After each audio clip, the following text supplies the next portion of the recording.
So, is it all true?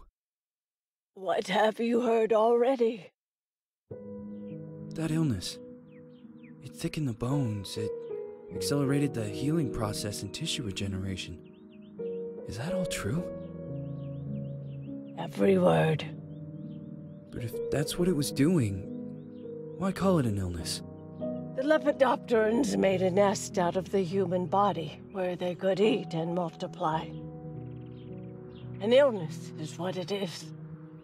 But then? Where do you want me to start? From the beginning. I'm old, Mr. Manny. My memory is not one of my strong points. Well, for example, why do they call you Madame Svenska? A name is just a trace. It is our business card, our identifier. It presents us to the world. But does it tell our story or really describe who we are? I swear I know 3 or 4 idiots with the same exact name. Well, yes. But we are not made of that name. It is given to us. Other people choose it for us, whether it suits us or not. It doesn't tell us who we really are. That name will not give us any answers. It is only through growing old that we become the answer to the questions of our childhood. And living in Sweden the last 30 years has definitely inspired this affectionate moniker. And so, Madame Svenska it is.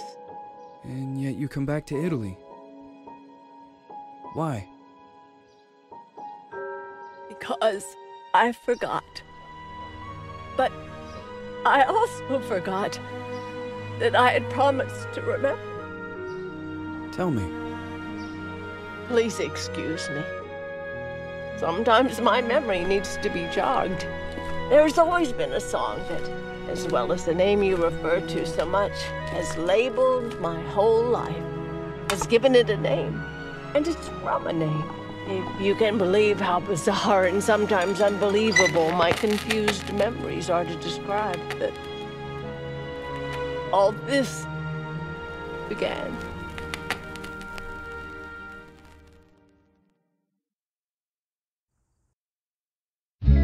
Say goodbye.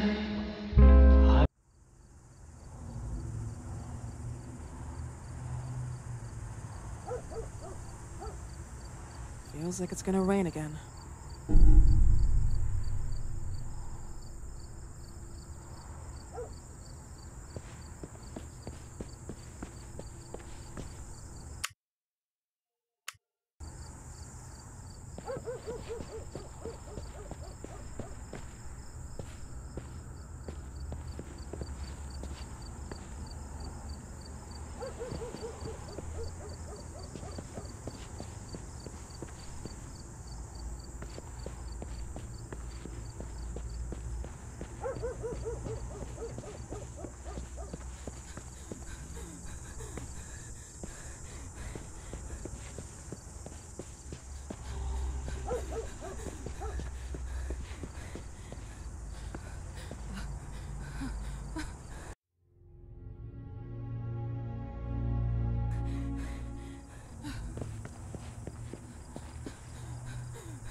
Who is it? Yes, hello. I'm Dr. Reed from the Santa Margarita Institute. I'm sorry, but Mr. Felton is no longer a patient. I know. This is why I'm here. Hello? Anyone?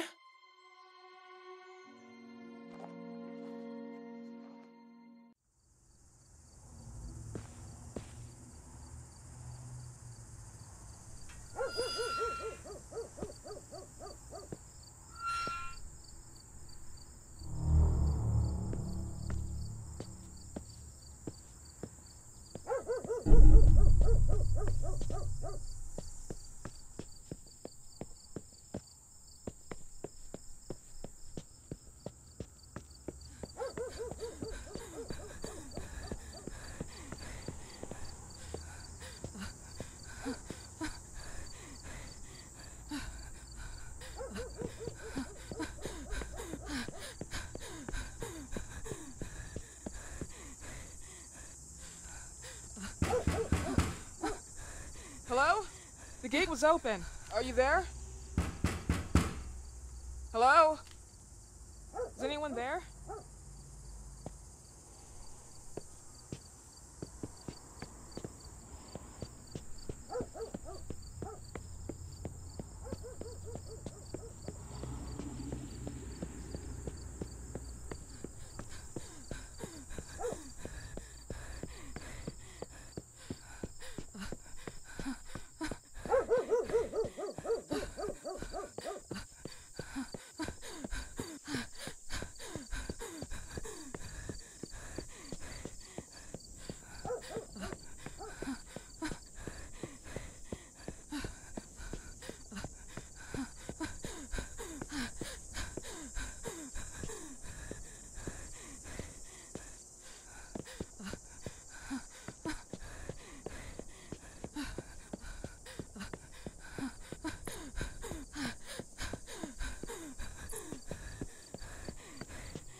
Good evening. Miss Reed, you already told me at the intercom, and as I already told you, Mr. Felton is no longer a patient at the Santa Margarita Institute. I came here voluntarily, outside the Institute. So what do you want? I am personally re-examining your case. Causes, reagents. I strongly believe there are alternative ways and probably other experiments that are worth a try. I am fighting with the Institute to recognize there are other adequate remedies for your husband's pathology. Oh, no, please. I'm just assisting him. I'm his nurse. I didn't know. It's okay. I suppose you want to talk to him. Thank you. I apologize for the darkness, but Mr. Felton's sight has been damaged and immensely compromised because of the disease. Anyway, I am Gloria. Oh, and please, refrain from smoking inside. Mr. Felton hates the smell of smoke. Sorry.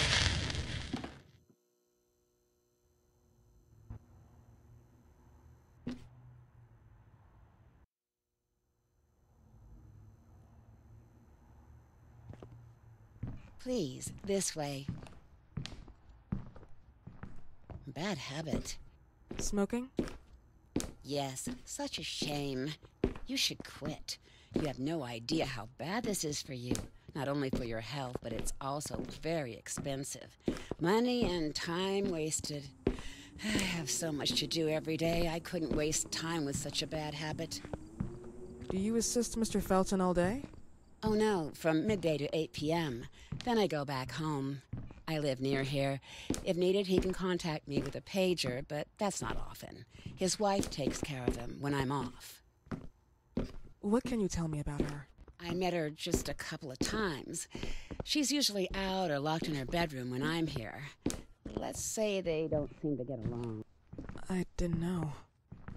But, you know, when she's home, she listens to the same music, the same song, over and over.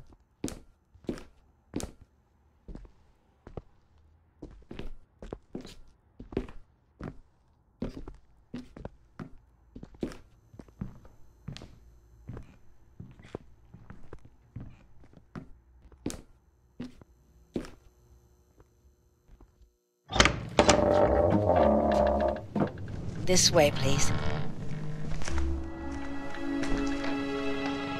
Mr. Felton will be here in a few minutes. Okay.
Do you believe in God, miss? Well, it would be too easy, wouldn't it? I believe in people's willpower. Everything else is not God, but an aptitude or mankind's cruelty. This is the kind of fairy tale I prefer at my age. When you're worn out from an incurable disease, you start having some doubts. Why is there so much life in such small but lethal creatures? An arbiter, that's all we need. For what? It's wrong and crazy. It's human nature. That same nature in which we are equals to those ants eating each other. But, pardon me, I forgot my manners. Please, sit down. Dr. Reed, I suppose? Sorry, Mr. Felton. Pleased to meet you. So you already met Gloria? Yes, she let me in. She's a great reference, extremely hardworking, but back to us. I don't recall seeing beautiful doctors like you at the Institute, Dr. Reed. I am flattered, Mr. Felton. I arrived at the Institute just a few months after you left. And you left because? Inadequacy of the sanitary treatments within the structure. That's right. And in a few words? In a few words, they didn't know how to treat my case, and they left me there to die. But it seems that other issues took over. I once or twice refused to go through exams. Mr. Felton, is there anything I can do for you? Oh, Gloria, yes. See if Dr. Reed needs anything. Oh, no. May I offer you a cup of tea or coffee? Espresso? No, thank you. As you wish. How about you, Mr. Felton? No, thank you. I'll keep entertaining our guest. You can go now. You're diagnosed? 1958? Yes, indicatively. Some friends and I contracted the disease while traveling to Egypt, and it got worse. In addition to the disease, the first exam showed some inconsistency. Some hormonal deficiency? Overdose of non-prescribed drugs, opiates? Phenoxyl? Wasn't it recalled in the mid-60s? Doctor, don't you think that nowadays there are ways to obtain drugs without any prescription? I believe so. According to your file, you still receive your disability pension. Even better, it seems that the beneficiary is your wife, Ariana Gallo. Exactly. You know the way.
And the sun never shines.